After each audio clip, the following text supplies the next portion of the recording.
Itoophiyaan marii biyyaalessaa gaggeessuun rakkoolee bubbulan mariin hiikuu waliigaltee uumuuf hojjechaa jirti. Adeemsa marii biyyaalessaa keessatti ga'een hayyootaa olaanaadha. Marii biyyaalessaas cimee akka itti fufuu fi waa barbaadamu akka argamsiisuuf ga'ee isaanii baachaa jiru. Komishiniin marii biyyaalessaa adeemsa marichaa irratti waliigaltee qabuu fi caalmaatti akkaataa waliin hojjechuun danda'amu irratti hayyoota waliin mari'achaa jira. Maricha irratti hayyoonni hirmaatan biyya kana keessatti gaafiiwwan kaan waliin mari'annee furuun ni danda'ama waan ta'eef mariin biyyaalessaa barbaachisaadha.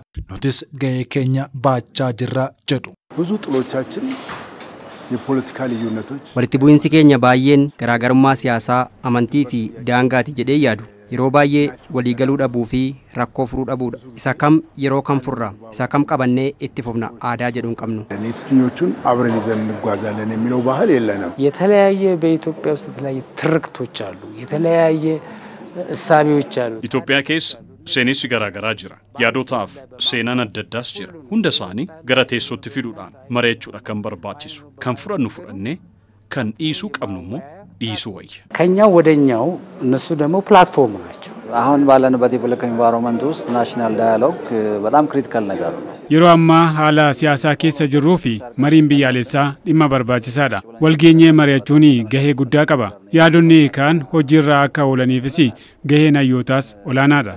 የምሁራን ሚና በጣም ትልቅ መሆን መቻል አለበት የሚል እምነት አለኝ። Komishinara Komishinii marii biyyaalessaa kan ta'an Hiruut Waldamaaram akka jedhanitti adeemsi marichaa sadarkaa gaarii irra akka ga'uuf hayyoonni ga'ee isaanii baachaa jiru jedhu. Hojmaata gaarii fi gaarii hin taanes hayyoonni sirreessuu danda'u waan ta'eef mariin kun isaan waliin barbaachise gara fuula duraatittis itti fufna jedhan. በስራችን የተደሰቱ ስራችንን ያመኑበት hojii keenyaan kan gammadanii fi kan itti amanan hayyoonni keenya hawaasa biratti agarsiisuudha. Hojii keenya irratti hanqina kan argan immoo hanqina keenya ibsuudha. Hanqina keenya sirreessuu akka dandeenyu. እኛም ጉድፈት ነው ብለን ከተቀበልነው ማረም እንድንችል Komishinichi hayyoonni yaa'ii marii biyyaalessaa fuulduratti gaggeeffamu irratti hirmaannaa bal'aa akka taasisaniif haalota mijeessaa jiraachuus dubbataniiru.